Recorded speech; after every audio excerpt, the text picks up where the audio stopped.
इस चैनल पर बताई जाने वाली सभी घटनाएं सत्य घटनाओं पर आधारित हैं। हम प्रत्येक विषय पर गहराई से शोध करके प्रामाणिक जानकारी प्रस्तुत करते हैं। हमारे उद्देश्य केवल सत्य को सामने लाना और जागरूकता फैलाना है। कृपया हमारे वीडियो को ज्ञानवर्धक दृष्टिकोण से देखें। हेलो दोस्तों, स्वागत है आपका एक बार फिर से अपने चैनल सच्चे गुना में। आज फिर मैं आपके सामने अपराध की एक सच्ची घटना लेकर आई हूँ ताकि समाज में हो रहे अपराध से आप अवगत हो। आइए शुरू करते हैं आज की घटना। तारीख 23 जून 2018, समय दोपहर के 1:28 में दिल्ली पुलिस कंट्रोल रूम में कॉल आती है। कॉल करने वाला व्यक्ति बताता है कि दिल्ली के छावनी इलाके के रबार्ट स्क्वायर के पास एक महिला जो खून से लथपथ सड़क पर पड़ी हुई है।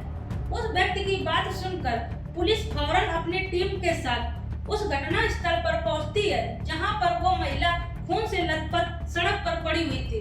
उस महिला के इलाज के लिए पुलिस फौरन नजदीक के एक हॉस्पिटल पे ले जाती है जहां पर डॉक्टर उसे मृतक घोषित कर देते हैं। पुलिस उस महिला के विषय में पता करती है कि आखिर ये महिला का नाम क्या है और ये कहाँ रहती है, किसने इसकी हत्या की।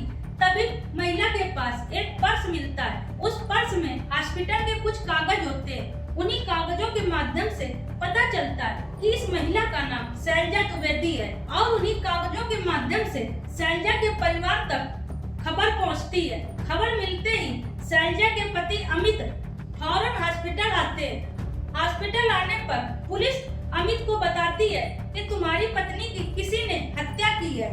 तुम इस मामले में जानते हो, किसी के ऊपर तुमको शक है। तभी निखिल के मुंह से एक व्यक्ति का नाम निकलता है जिसका नाम निखिल राय हंडा है। अमित मेजर निखिल राय हंडा के बारे में बताता है कि ये मेरी पत्नी के पीछे कई दिनों से पड़ा था और उन्हें फोन करके परेशान कर रहा था। निखिल बताता है कि मेरी पत्नी इलाज के लिए आर्मी हॉस्पिटल गई थी। वहीं पर आकर निखिल ने मेरी पत्नी की हत्या की होगी। अमित के बयान पर पुलिस निखिल के खिलाफ रिपोर्ट दर्ज कर लेती है और रिपोर्ट दर्ज करने के बाद पुलिस सबसे पहले छानबीन हॉस्पिटल से शुरू करती है क्योंकि शैलजा सुबह हॉस्पिटल गई थी। वहीं से सबसे पहले पुलिस जांच शुरू करती है और हॉस्पिटल के बाहर लगे सीसीटीवी फुटेज को देखती है। उनसे पता चलता है कि शैलजा हॉस्पिटल आई तो थी लेकिन अंदर नहीं गई। शैलजा गाड़ी से उतरती है, तभी सामने से एक सिल्वर कलर की हीरो होंडा कार उसके सामने आती है। कार से एक व्यक्ति उतरता है और शैलजा से थोड़ी देर खड़े होकर बात करता है। फिर शैलजा उसके साथ उसके गाड़ी में बैठ जाती है। तभी पता चलता है कि शैलजा ने जिस व्यक्ति के साथ बैठी है वो और कोई नहीं बल्कि मेजर निखिल राय हंडा था। तभी पुलिस मेजर निखिल को गिरफ्तार करने में लग जाती है। तभी पता चलता है कि मेजर निखिल दिल्ली में इस समय दिल्ली में नहीं है बल्कि उसकी पोस्टिंग मेरठ में है और वो इस समय मेरठ में है। तो दिल्ली पुलिस मेरठ पुलिस के पास कॉल करती है और निखिल को गिरफ्तार करने का आदेश देती है। आखिरकार मेरठ की पुलिस निखिल को गिरफ्तार कर लेती है। गिरफ्तार करने के बाद निखिल से पूछताछ होती है। पूछताछ शुरू होती है कि क्या तुम शैलजा को जानते हो। निखिल साफ पहले इनकार कर देता है, मैं किसी शैलजा नाम की महिला को नहीं जानता। तब पुलिस कहती है, झूठ न बोलो, सच बताओ क्योंकि तुम्हारे खिलाफ मेरे पास सबूत है। तब मेजर को लगता है कि मेरा झूठ पकड़ गया। तब वो धीरे धीरे कबूल करना शुरू कर देता है, हाँ मैं शैलजा को जानता हूँ। मैं शैलजा को उस समय से जानता हूँ जब मेरी पोस्टिंग 2015 में नागालैंड के दीमापुर में थी। उसी समय मेजर अमित की भी पोस्टिंग दीमापुर में थी। मेजर अपनी पत्नी शैलजा और बेटे के साथ वहाँ रहते थे और मैं अकेले रहता था। मेरी पत्नी मेरे साथ नहीं रहती थी। मेरी और अमित की दोस्ती हो गई। दोस्ती होने के बाद मैं अमित के घर में आना जाना शुरू कर देता हूँ। तभी मेरी मुलाकात अमित की पत्नी शैलजा से होती है और हम लोगों के बीच में बातचीत शुरू हो जाती और कभी कभार हम लोगों का मिलना भी शुरू हो गया था। इस तरह हम दोनों लोग एक घंटे तक फोन में बात करने लगे। एक दिन अमित को जब बात पता चलती है कि शैलजा मुझसे एक घंटे तक फोन में बात करती है तो अमित अपनी पत्नी शैलजा को समझाता है कि तुम निखिल से बात करना छोड़ दो। शैलजा अपने पति की बात मान लेती और मुझसे बात करना बंद कर देती।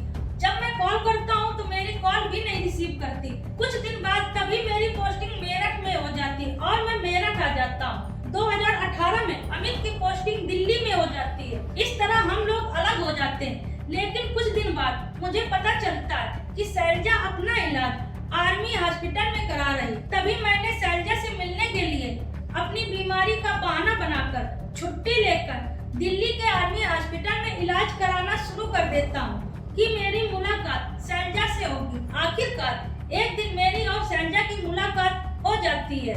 फिर हम लोगों के बीच में बातचीत शुरू हो जाती है। बातचीत धीरे धीरे फिर काफी होने लगती है।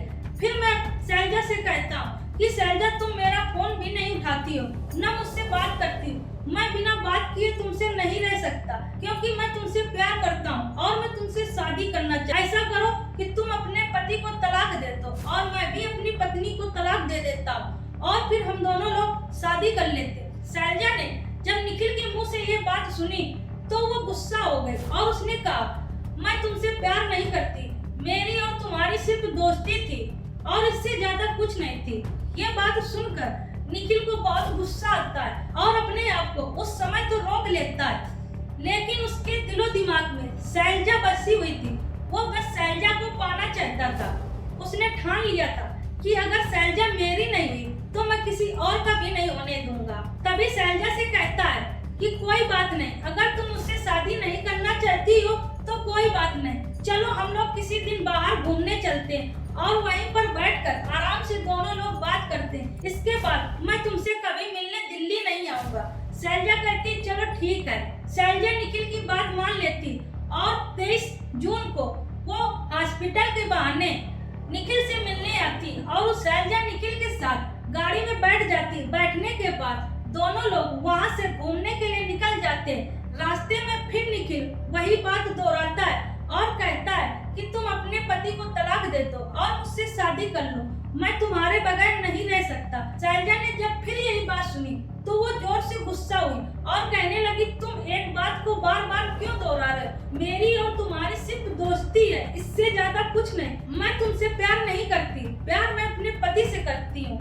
ये बात सुनकर निखिल को बहुत गुस्सा आया और वो अपने आप को रोक नहीं पाया। उस गुस्से में आकर उसने चाकू से कई बार शैलजा के गर्दन पे वार किया, जिससे शैलजा की मृत्यु हो गई। मृत्यु होने के बाद निखिल सोचता है कि अब मैं इसकी लाश को क्या करूं? इस तरह अगर गाड़ी में लिए घूमता रहा तो पुलिस मुझे पकड़ लेगी। क्यों ना मैं इसकी लाश को एक सड़क हादसा के रूप में दिखा दूं। तभी निखिल उसकी लाश को सड़क पे फेंक देता है। फेंकने के बाद उसके सर पे कई बार गाड़ी चढ़ाता है ताकि उसका सिर इस तरह कुचल जाए कि किसी के पहचान में ना आए। ऐसे करने के बाद निखिल दिल्ली से सीधे मेरठ आ जाता है और चुपचाप आकर अपनी ड्यूटी ज्वाइन कर लेता है और सोचता है किसी को पता नहीं चलेगा। इस तरह निखिल ने अपना बयान पुलिस के सामने कबूल किया।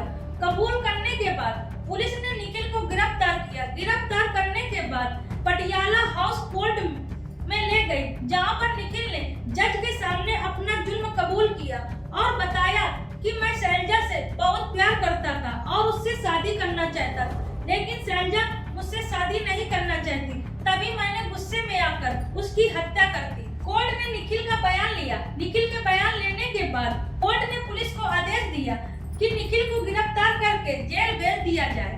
पुलिस ने निखिल को गिरफ्तार करके उसे जेल भेज दिया गया। आज की घटना में इतना ही था।